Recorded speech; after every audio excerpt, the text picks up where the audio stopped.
Et hier, je recevais le ministre de l'Intérieur, Christophe Castaner.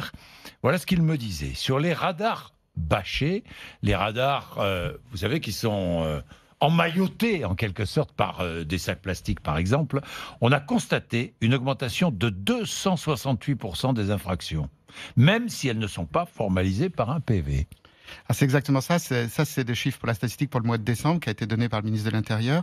En fait, on constate que à partir de mi-novembre, alors qu'avant il y a eu des radars dégradés un petit peu, Oui. eh bien là il y a un effet de la dégradation, c'est-à-dire que les personnes, beaucoup d'automobilistes passent devant les radars beaucoup plus vite. Le radar continue à mesurer la vitesse, oui. Il envoie à Rennes, au centre de traitement, une photo noire et la mesure de la vitesse. Donc on analyse Il n'y cela. a pas d'amende, photo noire, pas d'amende. Aucune amende, évidemment. C'est d'ailleurs ce qui fait, c'est la conscience de ça qui fait qu'on accélère devant le radar. Donc ce qui est assez affligeant, je ne vous le cache pas, c'est que de fait, quand on voit les courbes qui ont été annoncées chez vous par Monsieur Castaner hier, eh bien on voit qu'il y a une descente très très forte avec l'entrée en vigueur du 80 de la mortalité sur les routes, qui est tout à fait prévisible et logique, et qui remonte exactement à la même date que les radars commencent à être dégradés. C'est-à-dire que la mortalité sur les routes remonte depuis que les radars, 60% des radars ont été vandalisés. C'est ça, et c'est exactement ce que vous vous avez annoncez ce matin. Oui, que bien sûr. La mortalité sur les routes remonte. Oui, bien sûr, et c'est la courbe sur les routes hors agglomération est vraiment stupéfiante parce que ça fait comme ça, et vers le 15 novembre où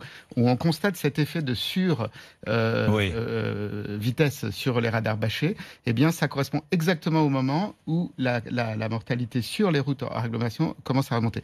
On avait toujours dit que les radars étaient Ça veut dire que le mois de janvier sera mauvais en termes de nombre de morts sur les routes. Pour l'instant, il n'est pas terrible. Il faut toujours être très prudent avec les statistiques. On est le 30, pas terrible, c'est-à-dire qu'il est plus mauvais que l'année dernière. J'aurai les chiffres vers le 15, comme chaque fois. Ce que j'essaie juste de dire, vous avez des statistiques, vous avez des infos. Il faut être très prudent, très prudent. J'ai maintenant un peu d'antériorité dans ce métier, je m'en rends compte. Mais le vrai point, c'est que jusqu'ici, on essayait toujours de démontrer face à des gens qui moquaient les radars que ça servait à rien, que c'était du racket, etc. Et donc, en fait, comme ils marchaient, on montrait que ça servait. Mais là, ce qui est triste à dire, on estime à 60 le nombre des morts qui sont liés à la dégradation ou à la destruction des radars.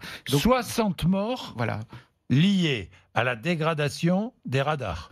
Dégradation ou destruction d'ailleurs. Ou destruction des radars. Et donc c'est la preuve par le sang en quelque sorte, et c'est triste de devoir en arriver là. Donc moi j'ai un message assez simple, c'est que c'est un petit peu comme si on voulait casser la piqûre de la seringue qui permet de faire le médicament, parce qu'elle fait mal. C'est désagréable d'être flashé. Je l'ai été, vous l'avez été, tout le monde l'a été, c'est très pénible. On est adulte et on reçoit ce truc. Bon. Mais en attendant, ce qu'on voit, c'est que non seulement ça sauve des vies, mais quand il n'y en a plus, eh bien ça recommence à tuer, quoi. Donc c'est quand même affligeant, et moi je dis à tout le monde, ne vous réjouissez pas de voir un radar abîmé, ça tue, et ça peut tuer votre voisin. Emmanuel Barbe, comment pouvez-vous avancer ce chiffre de 60 morts? Vraiment, la corrélation sur la courbe est tellement évidente, et de toute façon, il y a une chose qu'on a beaucoup de mal à comprendre, c'est la grande difficulté du métier que je fais, c'est qu'il y a un lien qui est mathématique, qui est prouvé dans le monde entier, qui est seulement nié par quelques révisionnistes de l'accidentologie, entre les vitesses moyennes pratiquées sur un réseau et le nombre de morts. Tout simplement parce que la vitesse va faire qu'on pourra ou non s'arrêter, et l'accident sera plus ou moins grave.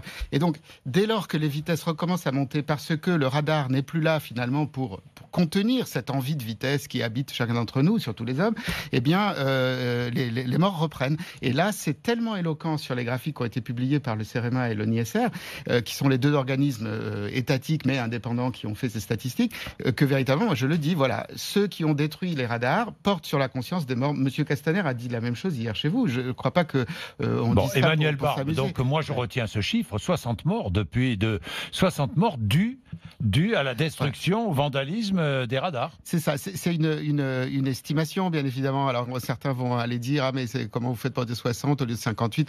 C'est une estimation, mais c'est une évidence. Ça peut être 62 ou 56. Exactement, et c'est une évidence. Mais en tous les cas, une soixantaine de morts. Voilà, c'est très étonnant l'obstination à contester des chiffres qui sont quand même assez incontestables.